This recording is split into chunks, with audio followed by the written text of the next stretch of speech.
Buenos días. Gracias, Cindy, de verdad, por orar por este servicio y por dar la bienvenida a todas las personas que nos están viendo. Y gracias a Dios por la alabanza que tuvimos, que nos ubica y nos centra para escuchar hoy su palabra. En Romanos, Pablo, luego de dar todos los argumentos necesarios, ahora finalizará contundentemente usando las escrituras del Antiguo Testamento que ellos conocían y que habían leído, pero de lo cual nunca se habían aplicado a sus vidas, no habían entendido el mensaje de la palabra de Dios a pesar de haberlo leído. ¿Y qué peligro es este? ¿Qué peligro es esto? Y en el versículo 9 del capítulo 3, Pablo empieza diciendo, ¿qué pues diremos?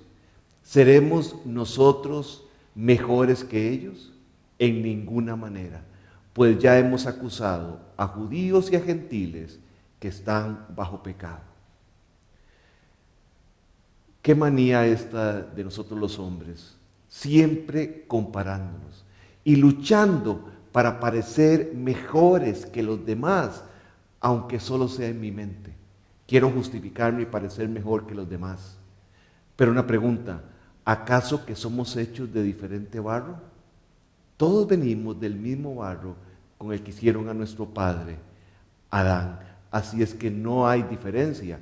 Y esto es algo que Pablo ha insistido en todos sus argumentos a través del capítulo 2 y 3 de Romanos. Una de las marcas más obvias de un complejo de inferioridad es andar proclamando la inferioridad de alguien más. Necesito bajar a los demás para subirme yo, porque me siento inferior. Es muy triste esto. Menospreciar a los demás es la válvula de escape por donde realmente escapa la presión de la mente que se inflama con la infección de la desesperación de nuestra propia limitación. Y por eso pasan las cosas. Simplemente piensa en esto. ¿Qué comienza a suceder en tu mente cuando las cosas no son como tú piensas que deben ser? ¿Qué empieza a pasar ahí en la mente? La hinchazón comienza y comienza a desarrollarse y tiene que explotar por algún lado, y generalmente el escape es por la boca, como veremos la próxima semana. El doctor Barenhaus cuenta que en la Segunda Guerra Mundial, cuando Londres fue bombardeada, las bombas provocaron hoyos tan profundos que empezaron a salir plantas y flores que hacía décadas no se veían en la ciudad de Londres. Así sucede con el hombre. En las circunstancias que le son contrarias, sale lo que tal vez por mucho tiempo no se veía. La maldad, que lo quieras o no, está en el corazón. Así somos, pecadores por naturaleza. Eso es lo que somos. Pero cuando una persona, cuando un predicador dice que no somos pecadores por naturaleza, es cuando él empieza a predicar que hay algo bueno en el hombre. También el joven que dice no somos pecadores por escogencia. Esto lo dice el joven que cree que las elecciones son todas relativas y que el pecado no existe. Pero no pueden liberarte de la proclamación de la palabra de Dios que dice que eres un pecador. Dios anhela convencernos que ya dejemos de compararnos y aceptemos su diagnóstico. ¿Cuál es el diagnóstico? Judíos y gentiles, inmorales, morales, religiosos, todos están bajo pecado, sin excepción alguna. La gente llega a cometer el error de pensar que Dios los favorece por su buena conducta, por su religiosidad, por su linaje, etc. Es un error muy grave. Pero aún más triste es cuando el cristiano llega a pensar que ellos fueron salvos porque Dios vio algo bueno en ellos.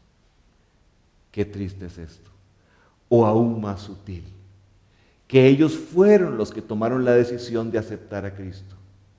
Y usamos vocabulario como yo lo acepté, yo lo recibí, yo le abrí mi corazón. Y eso no existe en la palabra de Dios. Y quiero decirte algo. En la medida en que crees que tuviste algo que ver en tu salvación y la vida que tienes ahora, en la misma medida tu agradecimiento y tu amor por Él disminuirán, al mismo tiempo que va a aumentar la gloria para ti mismo. Una de las cosas más preciosas que ha pasado en mi vida a través de este último año es entender que yo no tuve nada que ver en mi salvación. Nada. Y eso ha sido una bendición, porque mi agradecimiento y mi amor por Él aumentan día con día. Pero qué gran diferencia hay entre los que piensan que tuvieron algo que ver en su salvación y lo que el apóstol Pablo nos dice acerca de Él en todas sus cartas. Dice que Dios, que me apartó desde el vientre de mi madre y me llamó por su gracia. No ha existido un solo hombre en la Biblia que merezca la gracia de Dios. Ninguno. No te equivoques en pensar que hubo hombres tan buenos que merecieron la gracia de Dios. Eso no existe. Pablo también decía, según nos escogió en Él desde antes de la fundación del mundo, para alabanza de la gloria de su gracia.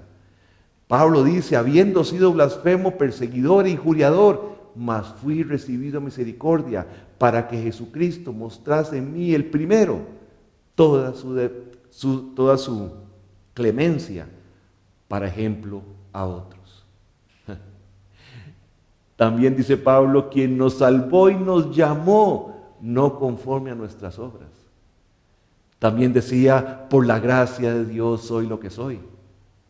También decía, he trabajado más que todos ellos, pero no yo, sino la gracia de Dios conmigo.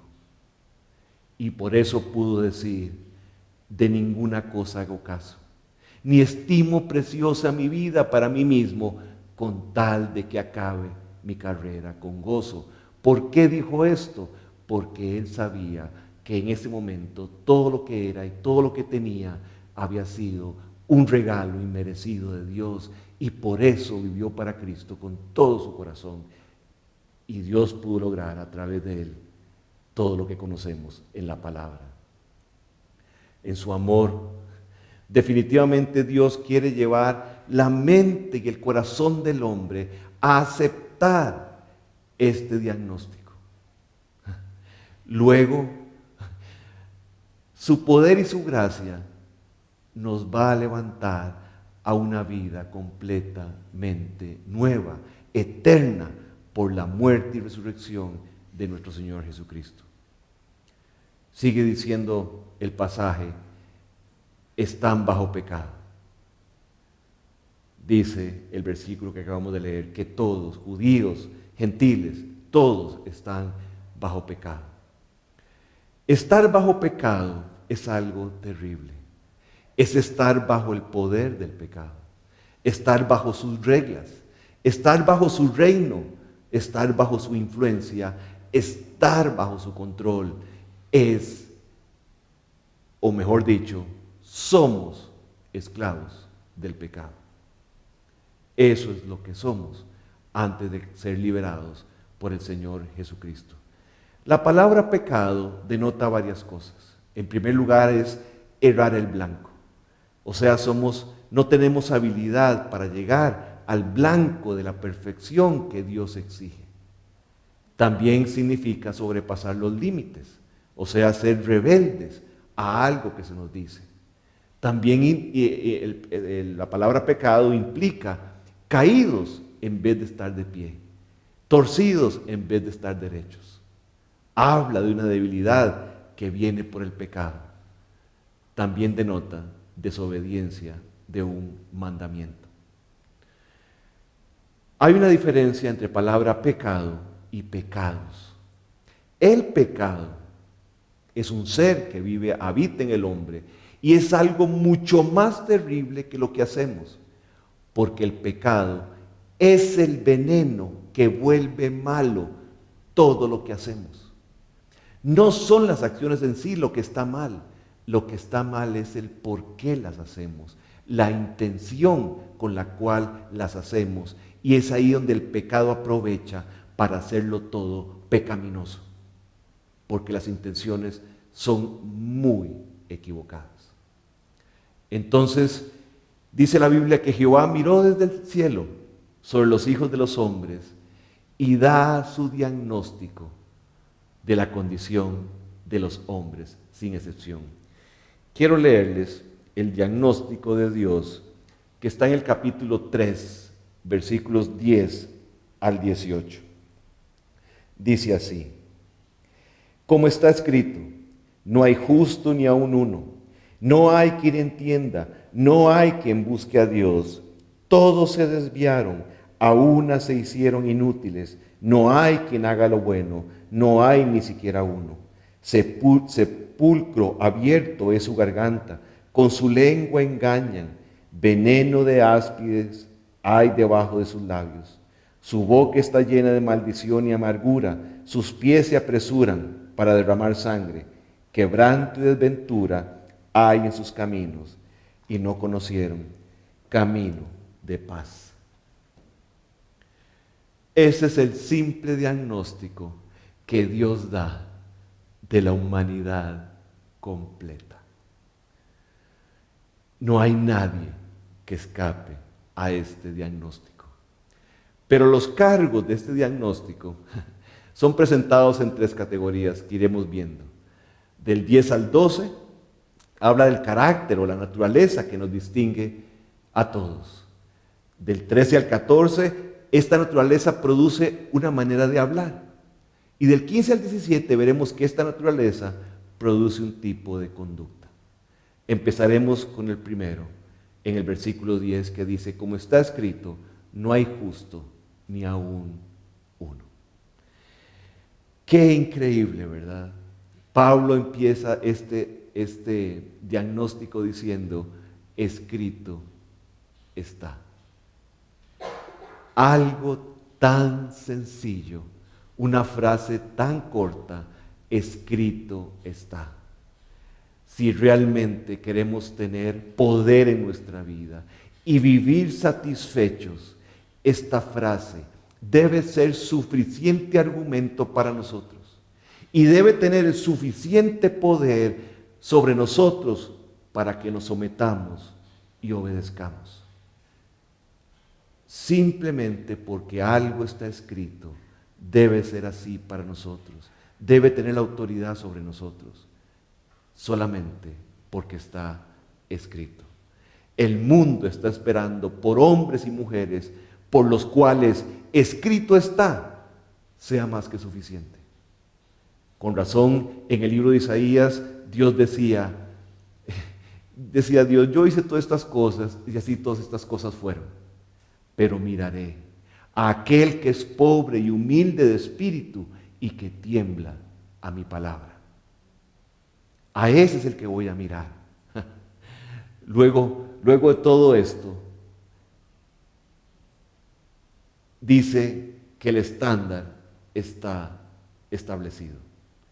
El estándar está escrito. Y está en 2 Corintios 5:21, que dice así: al que no cometió pecado alguno. Ahí está el estándar.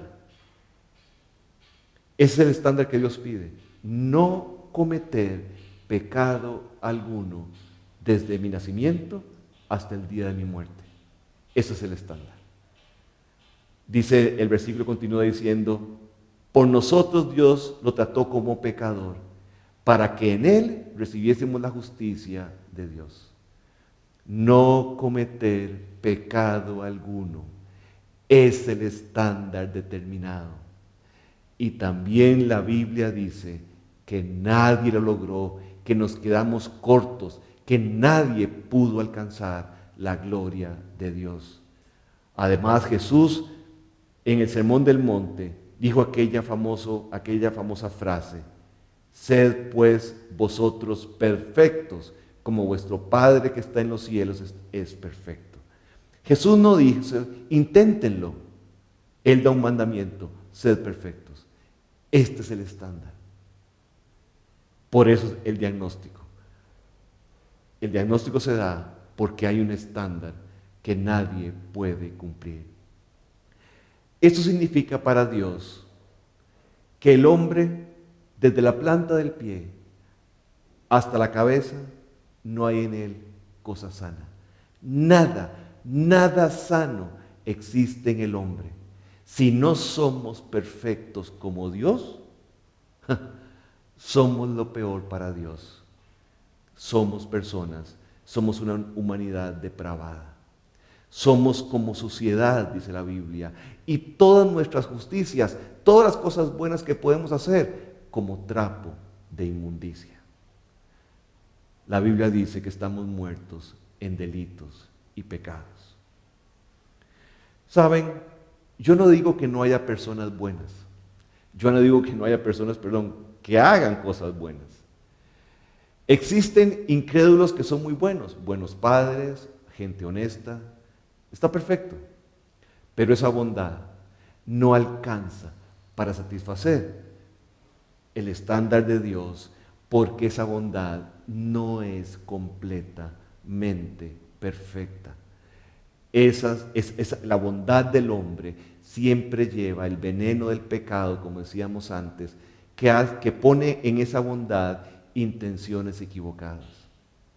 Que me vean, que tener buenos hijos para que vean qué buenos hijos crié, tener un matrimonio bonito para que me vean qué carácter que tengo yo, y además puedo anunciar que nunca he tenido problemas en mi matrimonio, exaltando ¿a quién? A ellos mismos. Por eso es que las buenas cosas no son perfectas delante de Dios, porque el pecado que vive en nosotros las hace equivocadas. Una mujer lavó una tela de lino blanca, la blanqueó. Ustedes saben de eso, con jabón azul y todo eso que usan, ¿verdad? Y ella estaba orgullosa al ver el blanco de aquella tela. Pero cuando la puso sobre la nieve recién caída, el blanco del lino no era mucho más oscuro que el blanco de la nieve. No podemos llegar al blanco de Dios. Si quieres saber si eres bueno o no, solamente colóquete al lado de Jesucristo y sabrás qué tan blanco o qué tan sucio estás. Ese es el estándar. Y la Biblia dice que el Señor Jesucristo nunca pecó ni hubo engaño en su boca. Entre los hombres competimos, pero es como si el Señor Jesucristo hubiera logrado llegar nadando de Punta Arenas a la isla del Coco, por ejemplo. Y nosotros nos ponemos en una competencia para poder alcanzar aquella distancia que son como 594 kilómetros, nadando para alcanzar aquello que Jesús hizo. Y esto lo contaba el pastor Sugel Michelén y decía que puede ser que una persona que nunca ha nadado empiece a tratar de alcanzar aquel estándar, aquella meta, y a los 10, 15, 20 metros ya esté ahogado. Otro que sabe nadar, puede nadar unos 100, 200 metros, pero termina ahogado también. Y un nadador experto puede ser que alcance algunos kilómetros, pero también termina ahogado.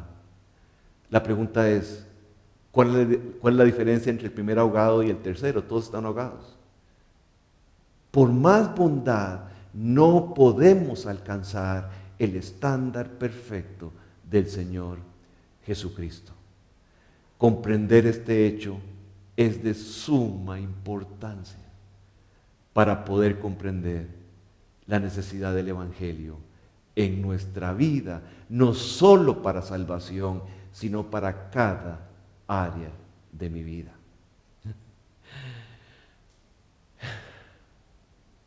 Esto es lo que hace que el Evangelio se convierta en las mejores noticias de la historia.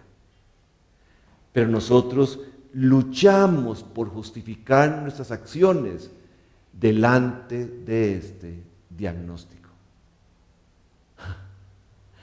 El diagnóstico que el Espíritu Santo usa para crear en nosotros convicción de pecado es este: para que corramos a la cruz de Cristo en arrepentimiento al ver que estamos perdidos porque no alcanzamos la meta de la vida del Señor Jesucristo. Este diagnóstico me hace ver que Dios tenía que hacerlo todo. No solamente Dios tenía que hacer algo para salvarnos, no, Él tenía que hacerlo todo, porque nuestra situación era demasiado lamentable delante de Él. No había manera que nosotros pudiéramos salvarnos y Él tuvo que hacerlo todo, todo.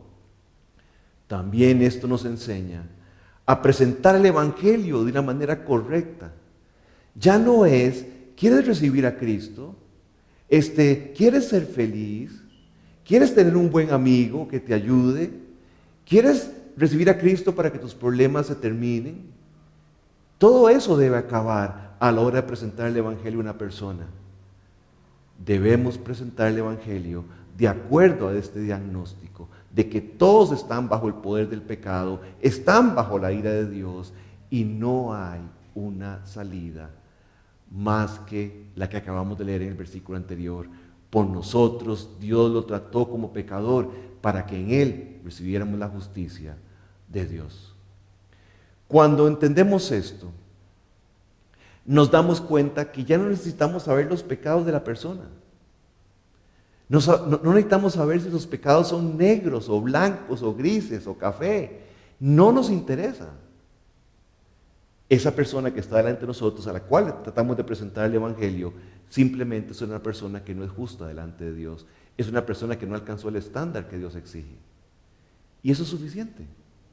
Eso es suficiente para saber que necesita la salvación que Dios ofrece en Cristo Jesús. Así es que, qué precioso, porque cada día presentar el Evangelio se hace más simple, más fácil. Y no tenemos que entrar en tanto rollo de conocer pecados de personas. Simplemente Él no es justo delante de Dios.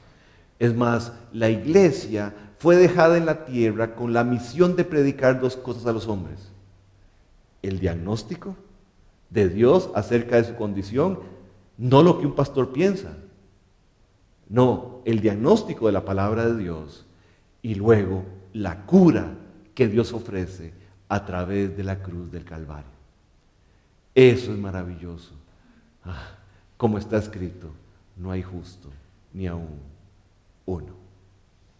Sigue diciendo el pasaje de Romanos 3, no hay quien entienda, no hay quien busque a Dios. Aún el mismo Adán, el ser más inteligente que ha existido, luego de la caída, no tuvo entendimiento. ¿Y saben cómo lo mostró? Porque no buscó a Dios. Dios tuvo que buscarlo a él. Qué principio, ¿verdad? Como hablábamos la semana pasada, él lo hubiera dejado pagar por su pecado y sufrir las consecuencias, pero lo buscó, porque así es Dios. Buscó a Adán para contarles que había esperanza, que vendría un Mesías en el futuro, de Eva nacería un Mesías que moriría por él. ¿Y por qué es que no hay quien entienda y no hay quien busque a Dios? Bueno, porque el resultado del pecado es muerte, oscuridad intelectual, y un hombre muerto no percibe las cosas que son del Espíritu de Dios porque para él son locura y no las puede entender porque se han de discernir espiritualmente. Por más inteligencia, no puede percibir. Pueden ser muy inteligentes, pero no pueden hacer nada por su propio bien eterno. No lo pueden hacer. La esclavitud que ejerce el pecado sobre el hombre no le da la libertad para buscar y mucho menos para entender a Dios. Pablo nos decía esto en Efesios: no vivan más con pensamientos frívolos como los paganos, a causa de la ignorancia que los domina y por la dureza de su corazón. Estos tienen oscurecido el entendimiento y están alejados de la vida que proviene de Dios. Es por eso que entendemos que así como los bastones de los ojos no son capaces de ver ciertos rangos de luz, así el hombre con su espíritu muerto no puede entender las cosas de Dios. Aunque existen y son verdad, como la luz o ciertos rangos de luz, existen y son verdaderos, el ojo no los puede percibir. Así el hombre, sin Cristo, sin nacer de nuevo, no puede entender lo que Dios tiene para él. Y por eso Dios tiene que venir al hombre, regenerarlo, revivir su espíritu para que logre ver lo que solo espiritualmente se puede ver. Por eso el libro más simple de la historia, el libro menos complicado de la historia, que es la palabra de Dios, que es la Biblia, se vuelve sencillamente imposible para la gente, imposible de entender para la gente que no tiene el Espíritu Santo. El hombre no solo no entiende a Dios, sino que tampoco está dispuesto a hacerlo. Y esa es la tragedia. Al tratar, ustedes han visto, a mí me encanta ver videos de animales, ¿verdad? Mis hijos siempre dicen, ya está viendo animalitos, ¿verdad? Porque son animalitos o vacas o caballos, ¿verdad? Pero cuando algún animal se enreda en un mecate, en un alambre o en algo, cuando alguien trata de ir a atraparlo para librarlo, para liberarlo de esa red o de ese mecate, no sé, de esa cuerda, el animal huye despavorido. Huye despavorido de aquel que lo quiere liberar, que lo quiere salvar. O sea, ellos no entienden el bien que aquella persona quiere hacerles. Exactamente igual. El hombre, incapacitado de entender el amor y el interés de Dios, de bendecirlo por la eternidad, huye a toda prisa de Dios. Huye de la Biblia. Huye de las predicaciones de la Biblia. Huye de las invitaciones a un servicio donde se expone la Biblia. Huye. Porque no solamente no entiende el amor de aquel Dios que lo quiere salvar y bendecir, sino que ve a Dios como una amenaza a su estilo de vida que él ama y no está dispuesto a que nadie se lo cambie. Huirá de Dios lo más rápido que pueda, aunque esto signifique su condenación eterna. Así como aquellos animales huyen con el alambre en el cuello o en una patita, huyen. Ellos huyen a una muerte segura. Igual el hombre huye a una condenación eterna porque no entiende que Dios tiene beneficios increíbles para él. Dios, oigan esto, Dios se compromete a dejarse encontrar si alguien lo busca de todo corazón. Jeremías 29 dice, me buscarán y me encontrarán cuando me busquen de todo corazón.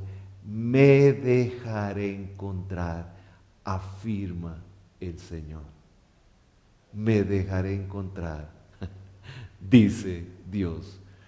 Pero bueno, Dios sabe que debido a la esclavitud del pecado, es imposible que el hombre tenga el más mínimo deseo de buscarlo a Él. Y por eso, Él es el que inicia la búsqueda. ¿Escucharon eso? No hay quien busque a Dios, dice el diagnóstico, pero dice la Biblia que Él inicia la búsqueda. Y por eso leemos en Juan 6 que dice, ninguno puede venir a mí si el Padre que me envió no le trajere. Él es el que inicia la búsqueda para traer las personas a Cristo. Me dirás, pero ¿cómo? Rodrigo, ¿cómo? Yo veo mucha gente buscando a Dios en las religiones, de muchas maneras. Quiero decirte algo. Lo que hacen las religiones es alivianar las conciencias mientras la gente escapa de Dios a través de las obras y el esfuerzo de una religión. Quieren los beneficios de Dios sin Dios. Quieren decirle a Dios, no necesito de tu gracia, no necesito nada inmerecido, yo lo quiero lograr. Y las religiones aumentan el orgullo del hombre, pero alivian a sus conciencias, mientras tratan de escapar del Dios que los quiere salvar y el Dios que los quiere bendecir. Y lo único que ese Dios pretende es que el hombre se arrepienta de entender que está viviendo una vida contra Él, una vida contra sí mismo, que lo daña. Por eso es que la única persona que busca a Dios es la que responde positivamente a la búsqueda que Dios ha iniciado. Siempre tendremos que ir a Génesis. Era el libro preferido de Jesucristo, porque ahí está el comienzo de todo. Y se acuerdan que Adán peca y escucha la voz de Dios, se esconde detrás de un árbol, pero Dios lo busca y le dice, Adán, ¿dónde estás tú? Dios inició la búsqueda de Adán y gracias a Dios, por la gracia de Dios, Adán responde y lo conoceremos un día en el cielo. Dice, perdón, dice también la Biblia que el Hijo del Hombre vino a buscar y a salvar lo que se había perdido. Esto está en Lucas 19. Comprender esto es algo maravilloso. Comprender este amor que se manifestó al escogerme desde antes de la fundación del mundo, al buscarme, aunque yo no lo estaba buscando, Él me estaba buscando, el hallarme, el regenerarme, el darme la convicción de pecado, el darme la fe para creer. Todo lo hizo Él. Cuando yo entiendo eso, cuando entendemos eso, deberíamos caer de rodillas. Deberíamos caer de rodillas y convertir a Cristo en el centro de nuestra vida, el principio y el fin de todo lo que soy y lo que hago. Al entender esto, que yo no tengo capacidad, nunca tuve capacidad para buscar a Dios. Tuve capacidad para meterme en una religión, pero no para buscar a Dios. Pero Él me buscó, me halló, me salvó. ¿Cómo no vamos a vivir agradecidos? ¿Cómo no vamos a vivir agradecidos? Sigue diciendo el capítulo 3 de Romanos, todos se desviaron. A una se hicieron inútiles. No hay quien haga lo bueno. No hay ni siquiera uno. Dice, todos, sin excepción, se desviaron. Isaías 53, 6, uno de mis versículos favoritos de la Biblia, dice, Todos nosotros nos descarriamos como ovejas. Otra vez vuelve a decir, todos. Todos nosotros nos descarriamos como ovejas, cada cual se apartó por su camino, mas Jehová cargó en él el pecado de todos nosotros.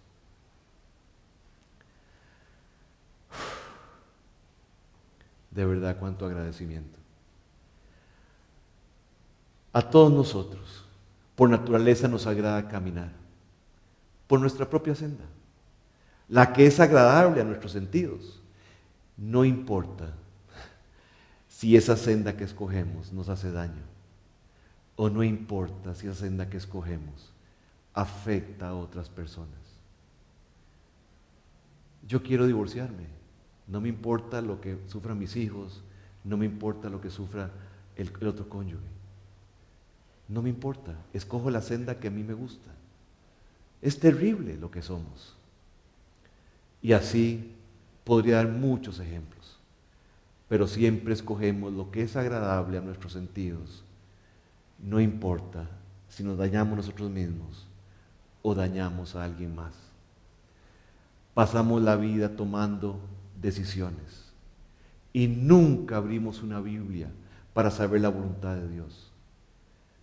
Simplemente porque muy en el fondo sabemos que si consultamos a Dios,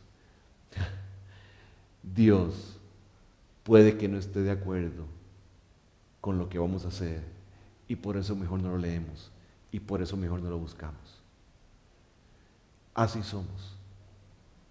Así somos. Queremos hacer nuestra propia voluntad, cuésteme lo que me cueste y cueste a los demás, a los que me rodean, lo que les cueste. Nos apartamos por nuestro camino y recibimos las consecuencias y al final simplemente le echamos la culpa a Dios por nuestros fracasos. Proverbios 19 dice, y lo escogí en la versión Dios habla hoy porque me encantó, dice, la necedad del hombre hace perder el camino y luego el hombre le echa la culpa al Señor.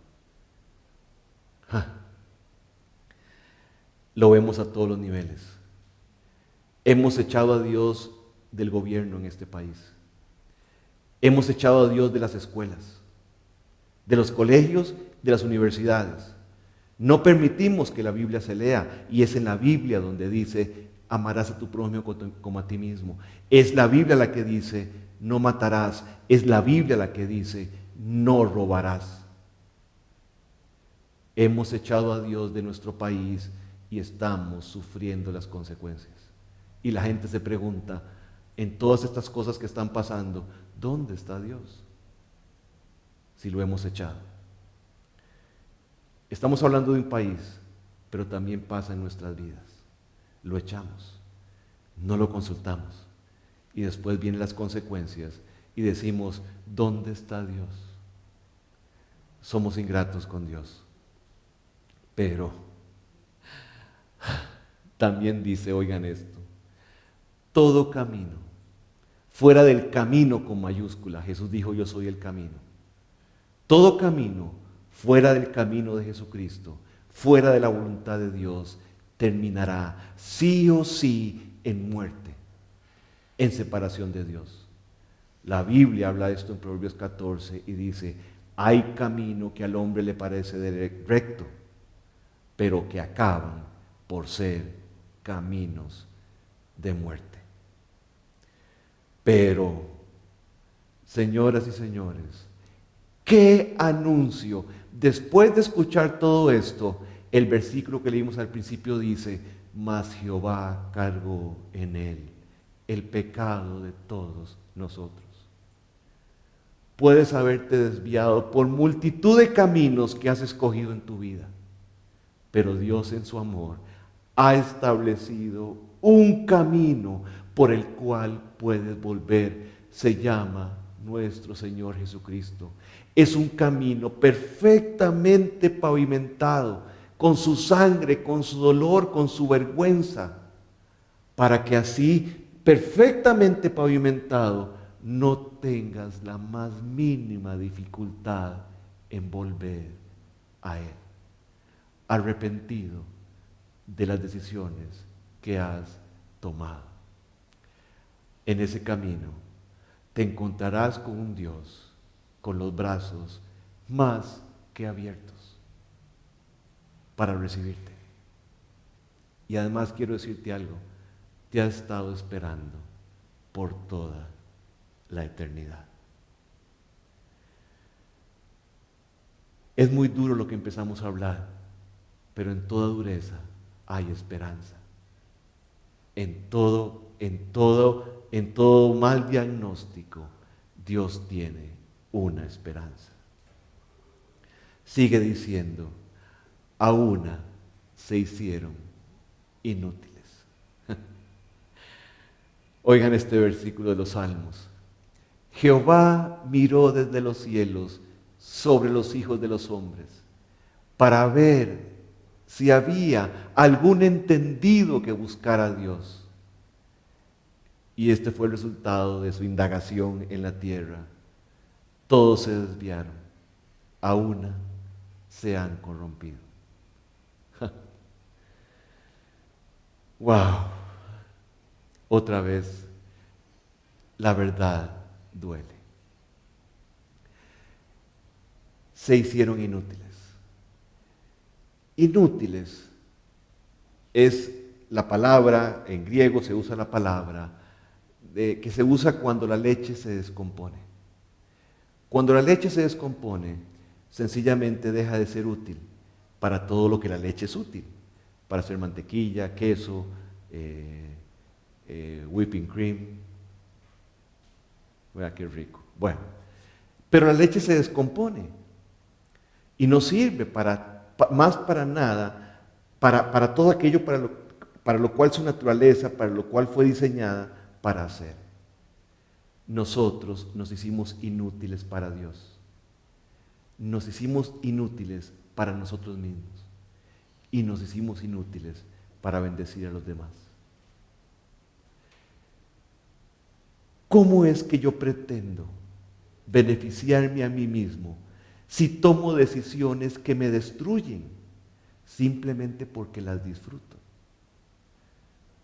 Disfruto fumar, disfruto emborracharme, disfruto fornicar, no sabiendo que todo eso trae destrucción a mi vida, pero tomo decisiones que me destruyen simplemente porque las disfruto. Ando por caminos de muerte. Y quiero decirte algo, solo sus caminos son caminos deleitosos y todas sus veredas paz. El doctor Barenhaus decía que un cáncer no puede beneficiar a nadie más que al mismo cáncer. Se puede alimentar del individuo para beneficiarse a sí mismo, para al final matarlo. Así puede mi ser inútil alimentarse de sí mismo y crecer. Pero ese crecimiento será para mi decadencia y también de las personas que me rodean. Y como el cáncer termina en muerte.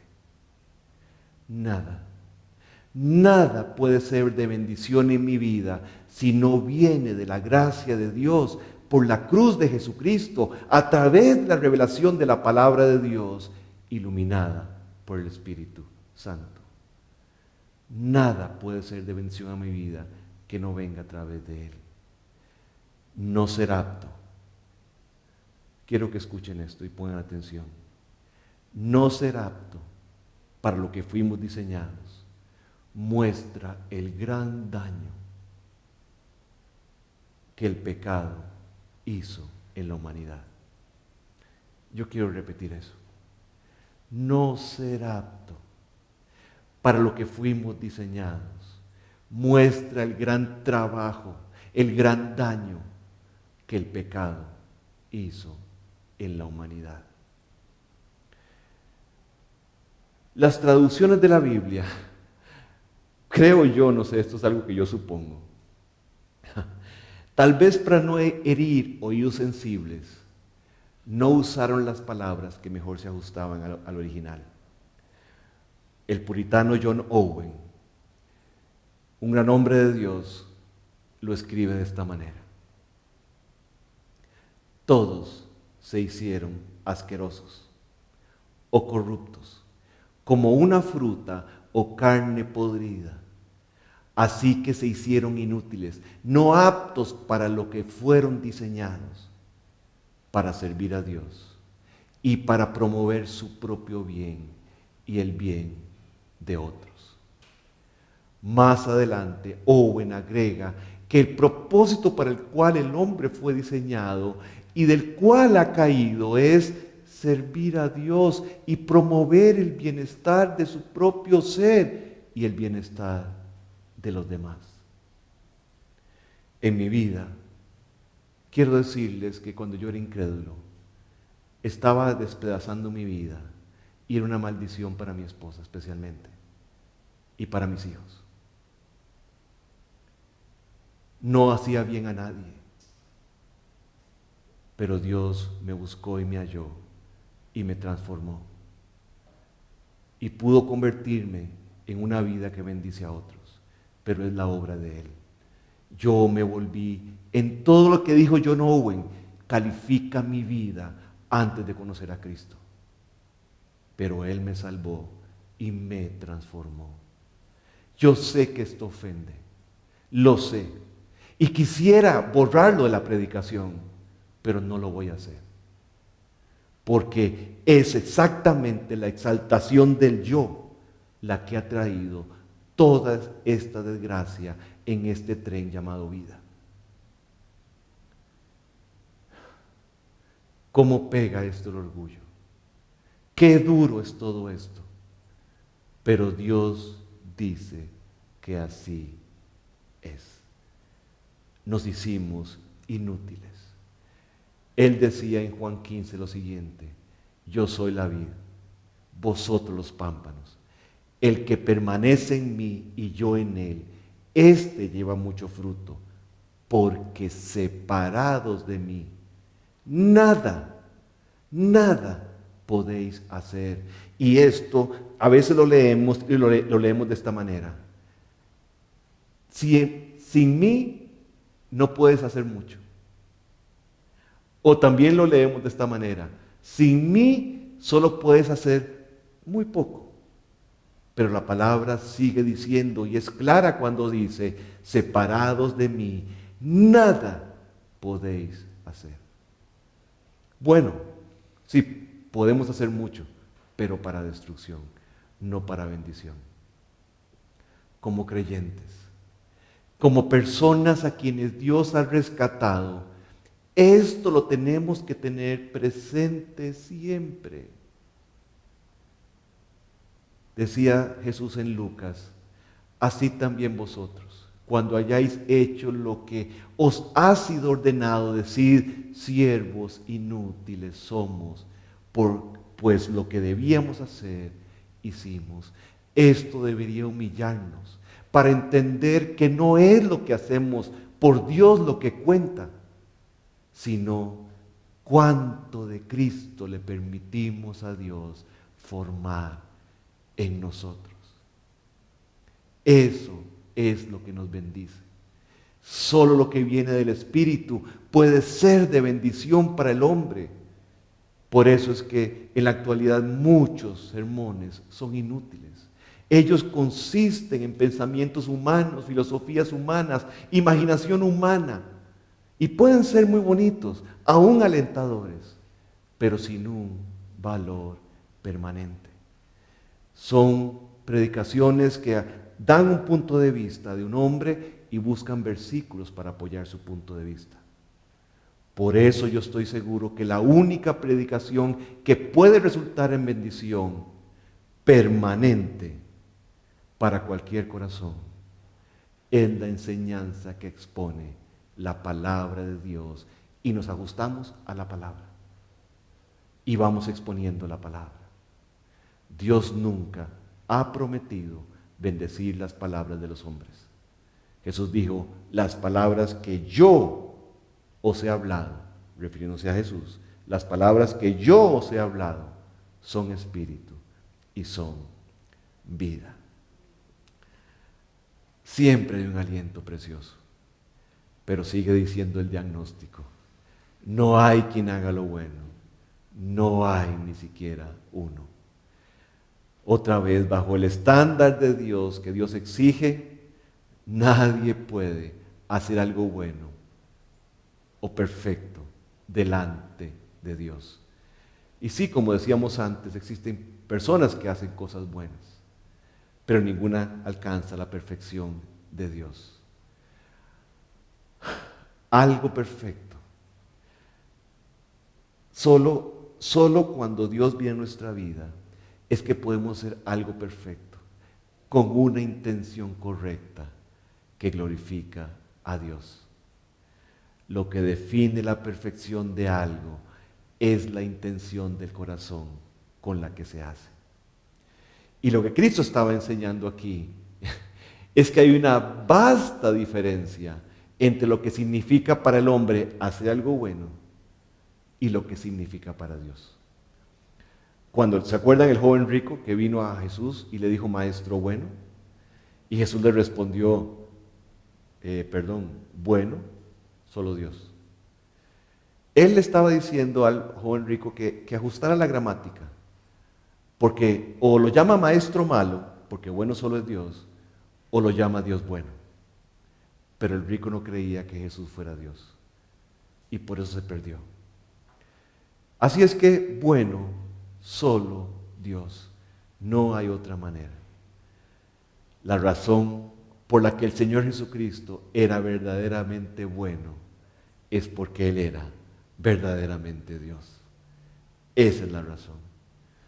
Ahora, si tú admites el cargo que Dios mantiene contra ti,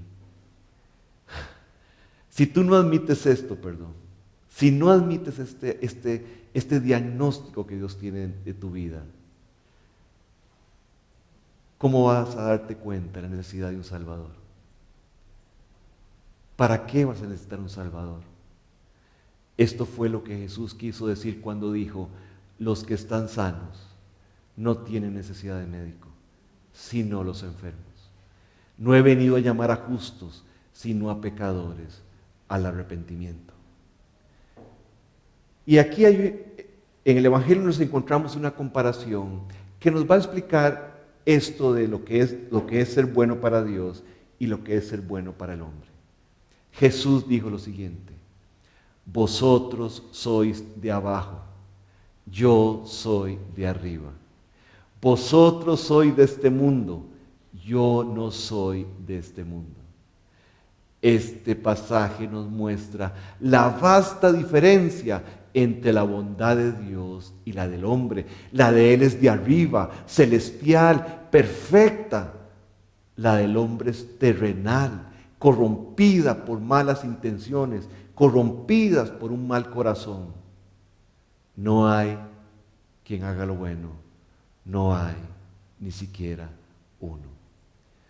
Por esto es que la Biblia dice que tenemos que nacer de nuevo.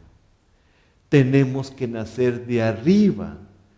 Tenemos que nacer de agua y del Espíritu, dice la palabra de Dios. Todos tenemos que recibirlo de arriba, porque todo lo de abajo está corrompido.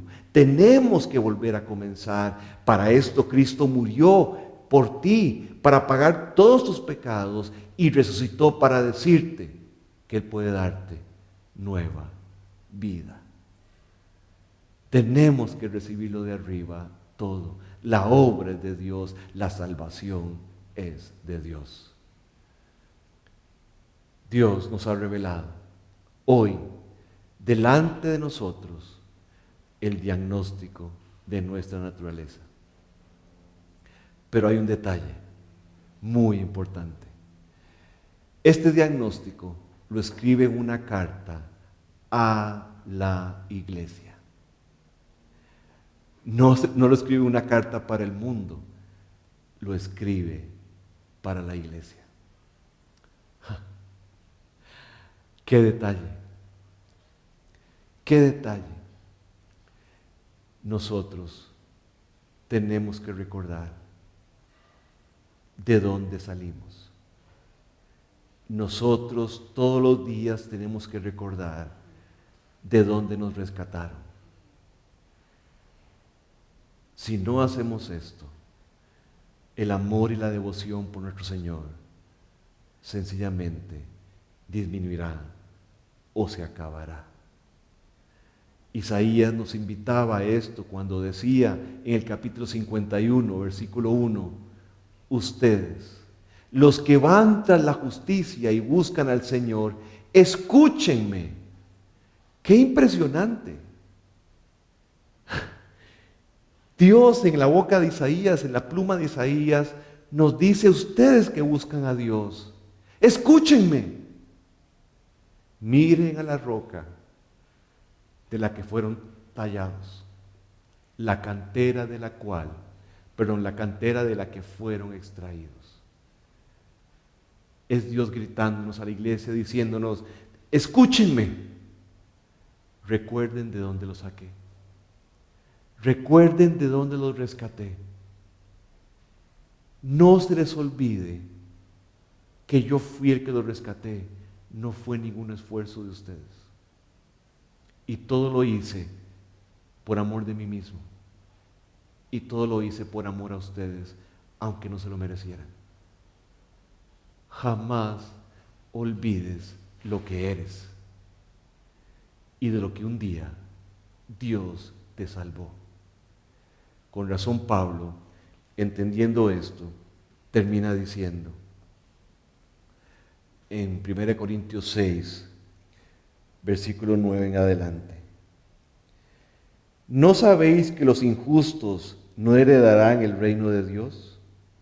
No erréis, ni los fornicarios, ni los idólatras, ni los adúlteros, ni los afeminados, ni los que se echan con varones, ni los ladrones, ni los avaros, ni los borrachos, ni los maldicientes, ni los estafadores heredarán el reino de Dios.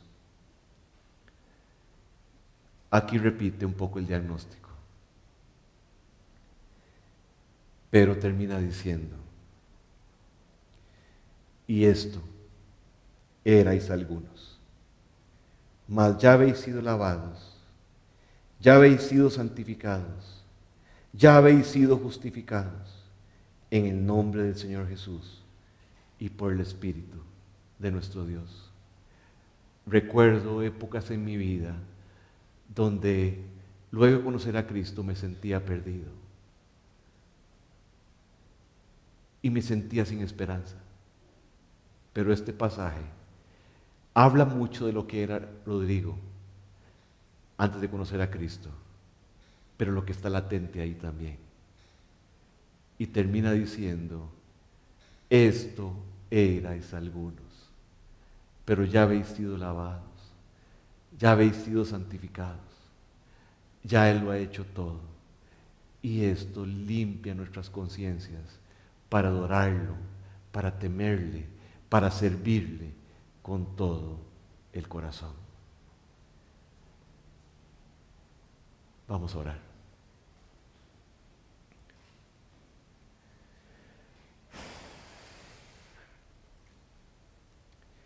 Dios, qué duro este diagnóstico.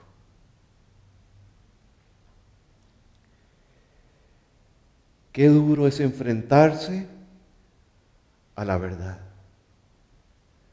a la realidad de lo que somos. Sabes, Dios, que no nos gusta que nos digan en la cara lo que somos. Pero te damos gracias porque a ti eso no te importó. Y tal como es la verdad, no las quieres mostrar. Señor, gracias. Gracias porque este diagnóstico un día me hizo correr a ti.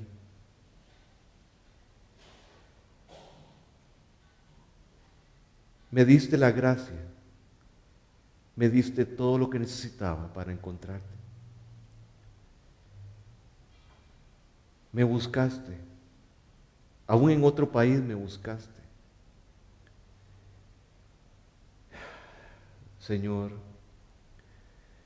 qué inútiles que son nuestras palabras para mostrar el agradecimiento que tenemos por esto.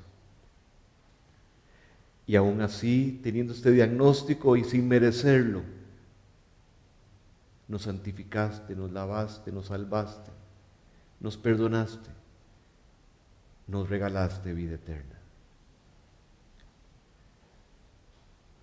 Te pido, Dios, que nunca se nos olvide esto.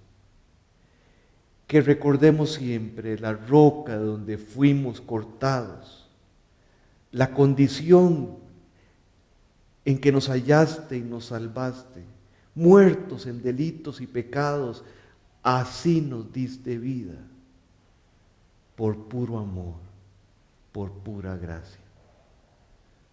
Señor, como iglesia te rogamos que nunca se nos olvide que la salvación fue tuya de principio a fin. Y que podamos tener un corazón que se hincha, no de orgullo, sino de agradecimiento. Y ese agradecimiento que explote por nuestra boca, alabándote y agradeciéndote y contándole a todo el mundo la salvación que tú ofreces. Necesitamos avivarnos, Dios. Y creo que empieza por aquí. El nunca olvidar quiénes somos. Y el nunca olvidar quién eres tú y lo que hiciste. Gracias, Dios. Y te ruego, Padre, por cada persona que hoy escuchó y no te conoce. Aún por aquellos que piensan que te conocen, pero que hoy les enseñaste otra cosa. Que tu Santo Espíritu los pueda convencer de que este diagnóstico es cierto, que es verdadero, y ellos puedan correr en arrepentimiento a la cruz, para que tú les des la fe para creer y los puedas salvar. Gracias, Dios. Gracias de verdad. En el nombre de Jesús. Amén.